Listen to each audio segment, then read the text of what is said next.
On a fateful day in 1898, the Atlantic Ocean bore witness to a tragedy that would be etched in history forever.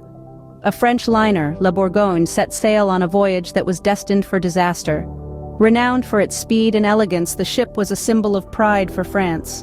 However, beneath its grandeur lay a chilling fate that awaited its passengers. As La Bourgogne cut through the waters of the Atlantic, it collided with a British ship, the Cromartyshire, in the early hours of the morning. The foggy conditions that day blurred the vision of both crews, making the unavoidable catastrophe even more shocking. The two ships, once magnificent structures of steel and iron, were now intertwined in a deadly dance on the open sea. Imagine the terror that gripped the passengers as they were jolted awake by the impact, the confusion that ensued, and the heart-stopping realization of what had happened. The collision was just the beginning of a tragedy that would unfold in the coming hours. As the La Bourgogne began to sink, the true extent of human fear and desperation was revealed. The collision had sent a jolt of panic through the ship. Passengers were awakened by the shock, their dreams of a new life in America abruptly replaced by a nightmare of confusion and chaos. In the moments that followed, the ship's crew was faced with a decision that would test the boundaries of their humanity.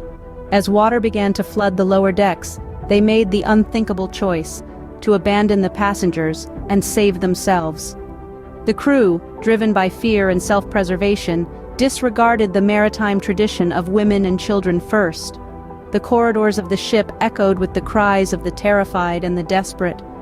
Men, women, and children scrambled for the scarce lifeboats, their pleas for help falling on the deaf ears of the fleeing crew. The ship, once a beacon of hope, was now a symbol of unspeakable dread. The lifeboats, the only means of survival, were far too few for the hundreds of souls on board. The crew, in their haste to escape, had sealed the fate of the passengers. In the swirling darkness of the early morning hours, the cries of the abandoned grew louder, their hopes fading with every passing minute. The women and children on board La Bourgogne were left to the mercy of the icy Atlantic. Mothers clung to their children, their prayers lost in the howling wind. The ship, once a vessel of dreams, was now a floating tomb. The crew's disregard for the lives of their passengers was a chilling display of inhumanity.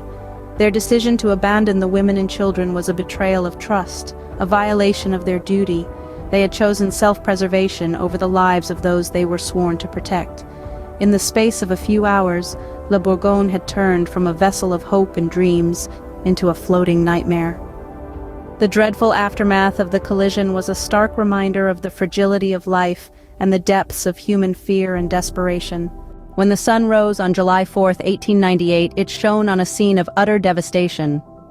The wreckage of La Bourgogne painted a grim picture of the tragedy that unfolded just hours before. Over 500 lives were lost to the unforgiving Atlantic, a number too colossal to comprehend.